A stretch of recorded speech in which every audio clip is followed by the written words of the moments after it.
Hi everybody, welcome back to my channel. This is Catalyst Echo from Catalyst Echo Designs coming to you with another Zuri Design Team video. And today we're going to talk about Zuri's Polymer Clay. I thought for my first video for the group, I would test out the polymer clay, the black polymer clay, and just give you my first impressions of it, how easy it was to use. So here's what I did. I didn't look anything up. I just decided to see if I could make this work based on the instructions in the back. I thought this would be a really great way of showing you guys if it is easy or if it is not. Now, I have never used it before up until this point, so I didn't know if it was going to be easy or not. I intended for this video to be an honest review and for it to be something that you all could really benefit from. So, what the box says about the polymer clay is non-toxic polymer clay that is soft and malleable. It holds fine details very well, great shape, stability, and minor shrinkage when cured. Once hardened, it can be cut, drilled, sanded, painted, and washed with soapy water. Additional clay layers can be added to already hardened clay. Rebake is needed to cure all additional layers. Package contains 500 grams of polymer clay. All right, so I'd heard already that we could do mica powder in with the black clay, and that's what I wanted to do. I wanted to do like only a very limited amount of after decorating. So that's what I decided to do. Now, let me go ahead and also read the instructions while we watch me apply the polymer clay or the mica powder to the mold. I will read the instructions. It says, how to use our polymer clay. Remove the desired amount of clay from the package and seal the package thoroughly to make sure that the leftover clay has minimal contact with air. Condition the clay, then pack the mold with it, leveling at the top.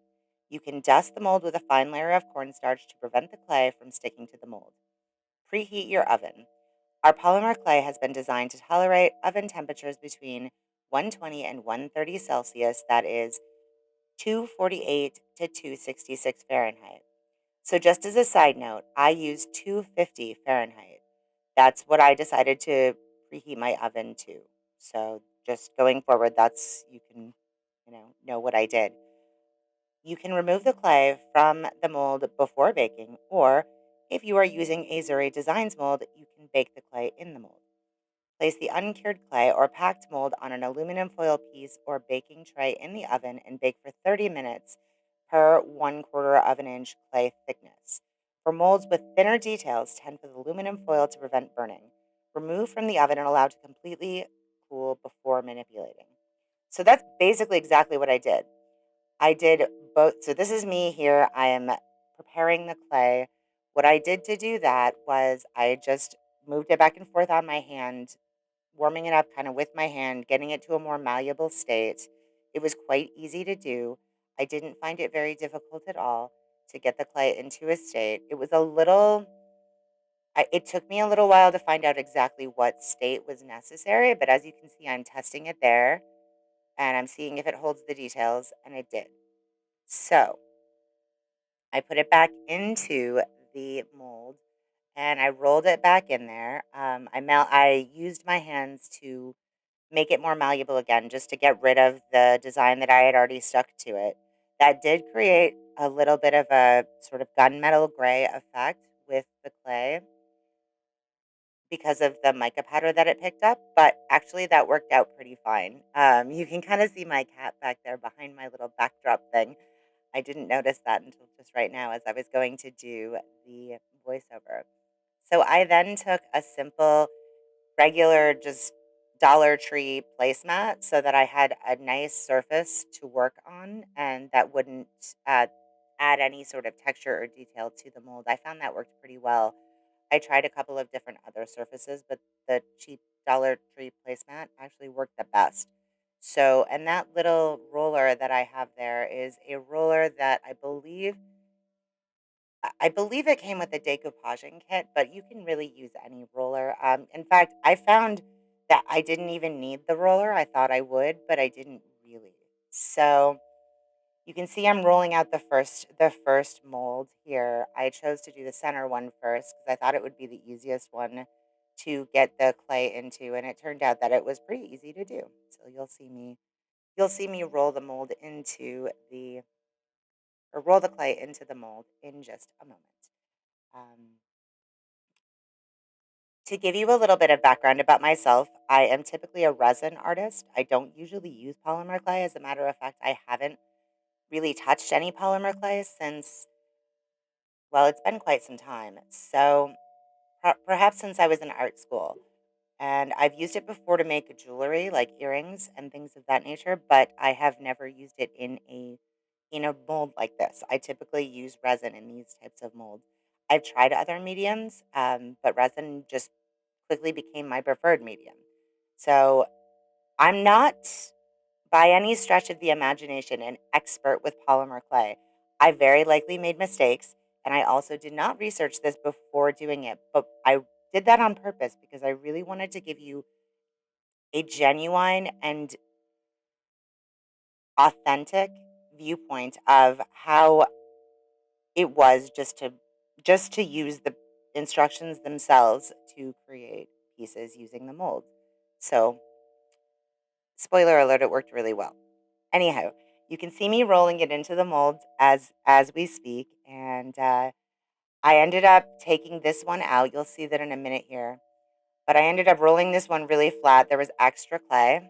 The process of how much clay to use to fill each mold was a little bit of a trial and error, but as you can see, it looked very, very nice. I was very impressed with that, and I thought that it picked up the mica powder exceedingly well.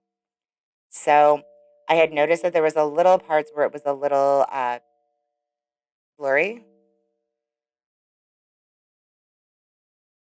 so I placed it back in and just made absolutely certain to press it down very, very deliberately to get the impressions of the mold onto the clay. Now, the reason why it was blurry was actually user error and not the clay's fault or the mold's fault. This was the first thing I tried to cast using the polymer clay, and it took me a tiny bit of trial and error, but really not that long, as you can see, to get the design to where it needed to be.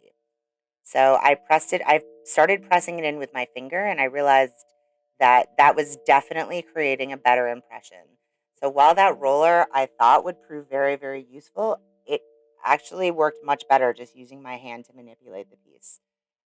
So as you can see, I'm doing that. I tried to use the clay roller to make it level out at the end, but there you go. You can see the final results. So because there was um, elements over the outskirts of the mold, I then took it and used an X-Acto knife in order to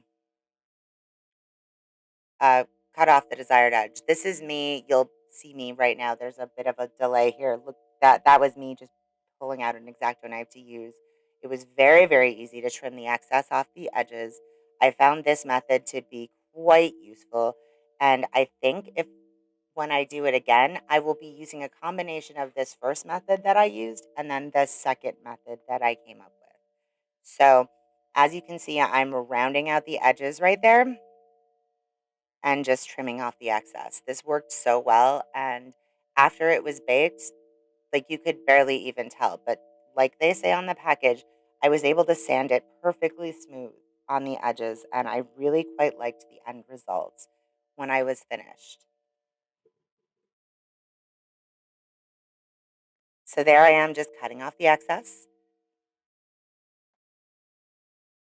and everything is gravy. It was at this point that I decided to preheat my oven to 250 degrees. And what I decided to do instead of using a cookie sheet was I decided to set out a thick piece of aluminum foil and then a thinner piece to tent it with. I wasn't really sure how thin the piece should be, and I did want to prevent burning since, of course, I was making a video, so I followed the instructions to the letter. And I went into my kitchen right before pressing these molds just to make sure that the oven was preheated.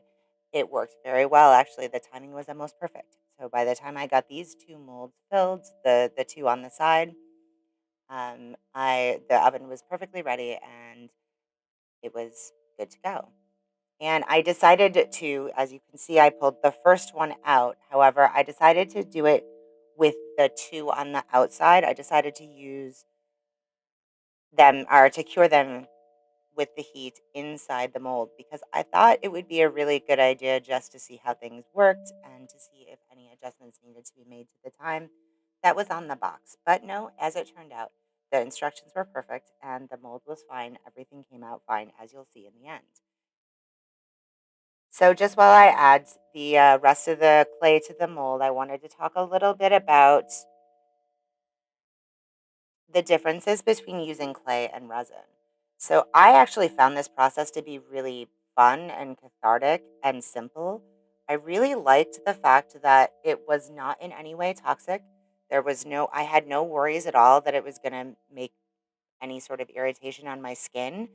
It did stain my hands just a tiny little bit, but that quickly washed off with water when I was done. So, if you are worried about that or you have a very light colored manicure, I might recommend wearing gloves for this, but I don't mind if my hands get dirty. So, you can see I am not wearing gloves. However, if you are super, super concerned about a light manicure or fair skin, you probably could wear gloves successfully. I feel like you would lose a little bit of something in the tactile process though if you did that.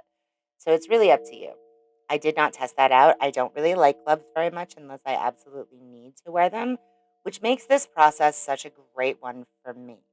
And I did compare this to the Zuri black resin that I also used the mica powder in. The clay picked up the mica powder so much more. The effect was much more of a gunmetal gray. It was very, very pretty when it came out, as you'll see in the end. So right now you can just see me massaging the clay into form. I do wish I had gotten that a little bit more on video. I am quite new at this, so I will improve for next time. But basically, what I did was I just pulled out as much as I thought I would need, and I started rolling it between my hands. I broke it up by there's little ridges on it, and so I broke it up by those ridges, and then just rolled it into my hand, pressing it together, warming it up, and it came up with that amount. I feel like I understand now how much this mold takes, and I think that that was really, really nice that it was such an easy process to learn without doing any research. So, my conclusions for this is that I actually believe that for a beginner who has never cast any of a mold before, the polymer resin clay, or the polymer clay rather, would be better than and preferable to resin. It's easy to use, don't have to do much research. It says exactly how to do it on the back of the package. The instructions work, everything is good. It's definitely not that hard. And the results are undeniable. And we'll get to that point in a second. You can just see I'm making sure that every single bit of the mold is packed completely with the polymer clay. And I did leave some finger marks in the mold of the ones that I left in the mold. But you can see I'm just cleaning up the edges with my X-Acto knife and pushing things in as much as I possibly can. I really did like the one that I'm packing right now. I really did like the way the details came out, and I believe that that was because I packed them in so completely. There are clay tools that you could use to facilitate this, but I just used the back of my X-Acto knives. I am very fond of just using what I have on hand. Anyway, I do hope that you enjoyed this video, and my conclusions are this clay is incredibly easy to use. It didn't take me very long to accomplish this, and the results, which we are about to see, are undeniable. So I'm just going to let myself finish there. We're just going to push that together. There's a sip of coffee. That's my thumbs up. And then now we're ready for just the little end result. So then what I did from there is I took it and I put it into my oven on a piece of thick aluminum foil, and I baked it for 35 minutes. And this was the end result. This was just after I took it out. So that's how it came out. That is a side by side comparison with the Zuri black resin and um, the polymer clay. As you can see, the shine and detail are both undeniable. Let me know down in the comments below if you like this video and would like me to make more of these, and thanks for stopping by.